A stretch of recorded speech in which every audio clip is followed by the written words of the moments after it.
Certains ils n'ont pas leurs parents, mais n'oubliez pas une chose, que d'éduquer ses enfants dans le kibbutz d'Abraham, c'est pas simplement d'éduquer que ses enfants vont te respecter, c'est pas ça le but.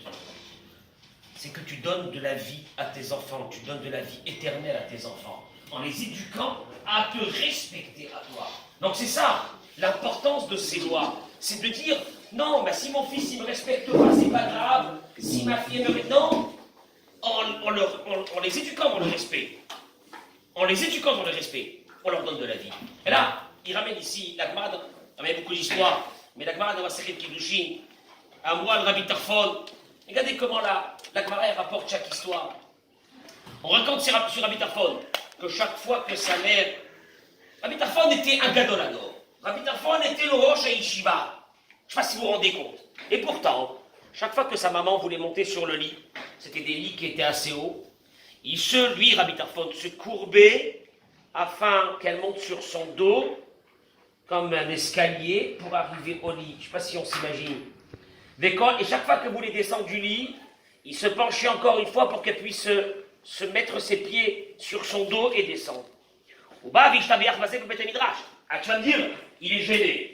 Bon, c'est un grand monsieur qui fait ça à l'intérieur de sa maison avec sa maman, mais il ne faut pas que ça se sache. Et il venait au Beth Midrash, il racontait à tout le monde. Vous savez pas ce que je fais avec ma mère, c'est extraordinaire quoi? Eh ben, je me mets par terre à quatre pattes et elle met son pied sur moi. Dans Rabbi Tarfon, ça. Et regardez qu'est-ce qu'ils lui ont répondu dans le Beth Midrash. C'était des Beth Midrash de compète. Amourlo, ils lui ont dit, Adaïn lo igata le chatzi kibud avael. Oh, non, ne sois pas trop fier, tu n'es même pas arrivé à la moitié de ce qu'on demande dans la Torah sur le kibbutz d'Abraham. Oh là là. Klum zarka arnak befanecha layam v'lechram. Alors, il a dû leur demander, et qu'est-ce que ça veut dire le top. C'est quoi le top? Tu entends? C'est quoi le top du kibbutz d'Abraham?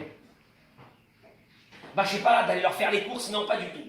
Le top du kibbutz d'Abraham, donc dit, est-ce que par hasard, tu es déjà arrivé à un cas, si tu n'es pas arrivé à ce cas-là, bah, tu ne vas pas dire que tu as fait le kibbutz d'Abraham. C'est quoi le cas? Que ta mère, elle t'a pris ton portefeuille. Regarde un peu l'histoire, comment la Gemara la ramène. Ta mère, elle t'a pris ton portefeuille, rempli d'argent, et comme ça, elle s'est fait un kiff. Elle a pris le portefeuille, et elle a jeté dans le feu. Ah, c'est abusé, cela. C'est abusé. Et que, avec ça, tu as dit à ta maman, merci maman. Est-ce que tu es arrivé à ça, oui ou non, pour dire que tu fais kibbutz d'Abraham? Regarde comment dans la Torah, la dimension de kibbutz d'Abraham. C'est une image, hein, cette histoire de prendre. Ça veut dire qu'on peut avoir des fois des parents, mais relous, lourds, tout ce que tu veux, machin, et tu dis, j'en ai marre, qu'est-ce que c'est ça, ces parents-là? Et tu dis, une mère qui te prend ton portefeuille et qu'elle te le jette dans l'eau, tu dis c'est abusé, c'est de la méchanceté gratuite, j'en sais rien, tu peux appeler ça ce que tu veux. Jusqu'à ce moment-là, tu n'as inclus cette histoire. Tu dois respecter, ils m'ont dit ça.